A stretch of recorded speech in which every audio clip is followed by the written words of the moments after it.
How you doing? I'm Mr. Rose, and today we're going to talk a little bit about some center of mass. It's a bit of a difficult problem. I took this from a book, Holiday and Resnick, and we have a soda can here, obviously full of soda.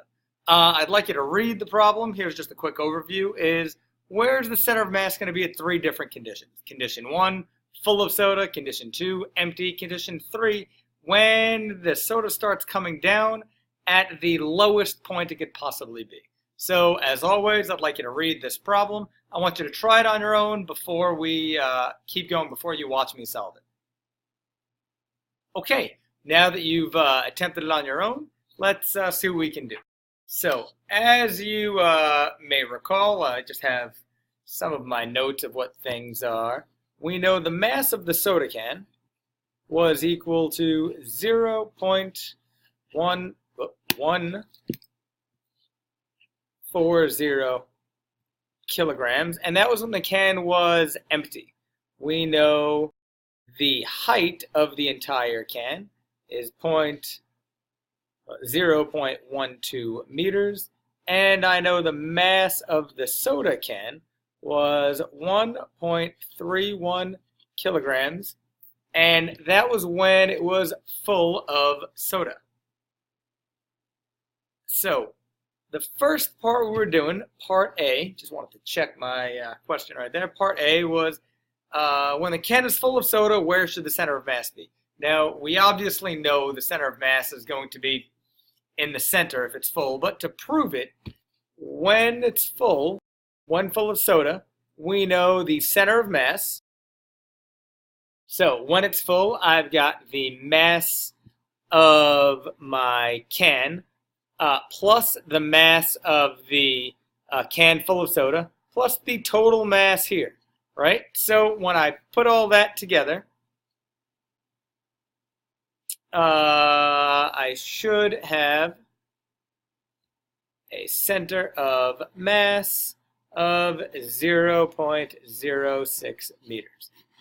And you're welcome to plug in the numbers for that. In fact, I suggest that you do. Now, for part B, when it loses all of the soda, well, this should kind of be the same thing, right? If it's empty, the center of mass should be at the center. So this time, I would have the center of mass. When it's empty, I would really just have the mass of the can, right? H divided by 2, divided by the total mass, which is the mass of the can. Obviously, that cancels. And my center of mass is still going to be 0.06 0.06 meters. Now, part C was an interesting question. Part C was, what happens to the center of mass as it loses soda, right? And what happens when that's happening is the center of mass is going to start to come down. So, essentially, as the soda drains down, right? It's going down, down, down, down. Let's picture back up here. As the soda is draining down the can, the center of mass would start to move. Eventually, once the soda is empty, that bang, center of mass jumps right back up to the top. So, as the soda in the can comes down, comes down, comes down, comes down, the center of mass would come down with it. Down, down, down, down, until it was concentrated kind of as close as it can to the bottom. There is some minimum point. But it's going to go all the way down until some point where it starts going back up to that center of mass. Back up to the center. And as soon as all of the soda is out, if there's any soda on the bottom, then the center of mass can't be back center. But it won't be at some lowest point. It definitely has some maximum value, minimum value. I don't know why I'm saying maximum. Definitely has a minimum value, which is essentially what we're looking for in part D of this problem. So we just spoke about this one. And now in part D of this problem, it wants to know what is the lowest possible center of mass. So I guess I could draw something like that, where this is going to be some distance, that's terrible, but some distance x above, right? With some minimum spot where my center of mass is. So the parameters of the problem said, let x be equal to the remaining height of the soda. Let's see, and we want to find where that lowest point is, like the minimum. And the minimum should strike some calculus knowledge, right? We know some things about minimums in calculus.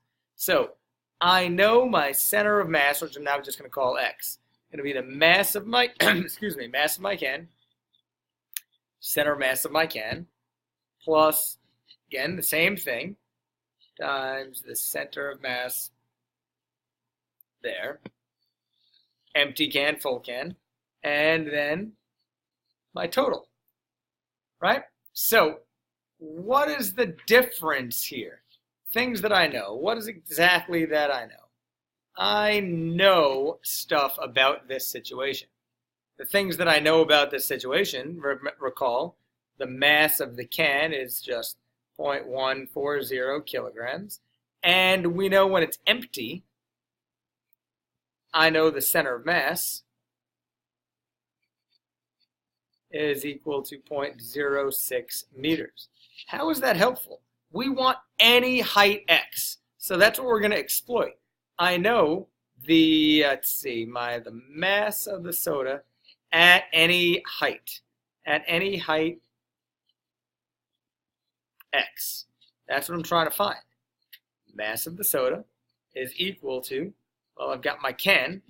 I've got any height x divided by the total height.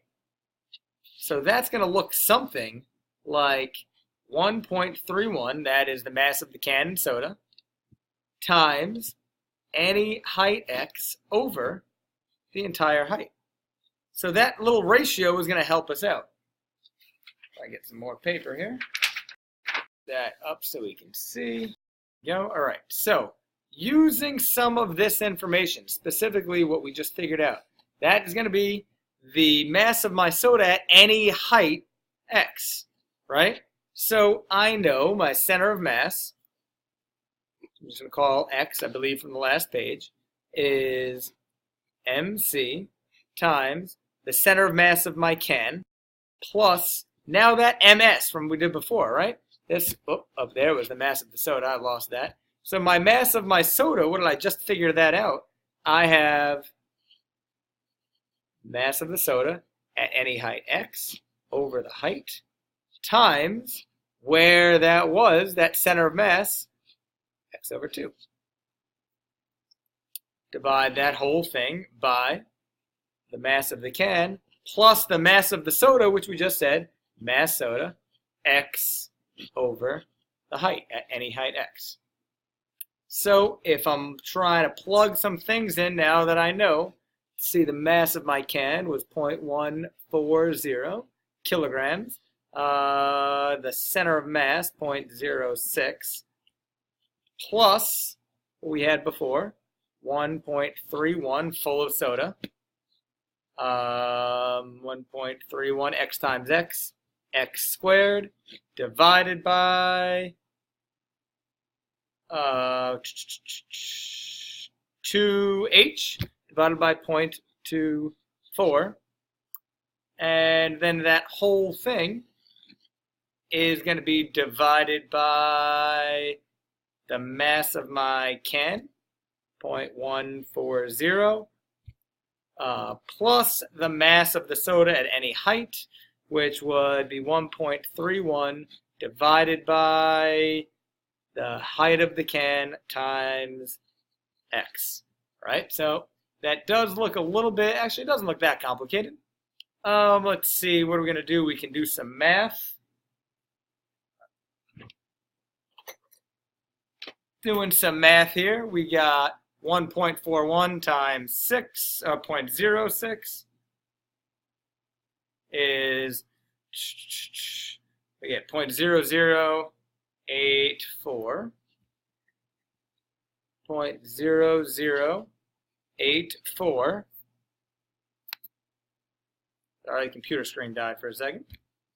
Plus 1.31 divided by 0.12. Nope, that was wrong. Not 0.12, 0.24. Try that again. 0.131 divided by 0.24 is 5.46. 5.46. times x squared. There we go. Divide that whole thing by 0.140 plus 0.131 divided by 0.12. 2 is 10.92. 10.9, oh, that makes sense right there. 5.4 is 10.92. And let's not drop my x. Drop the x right there.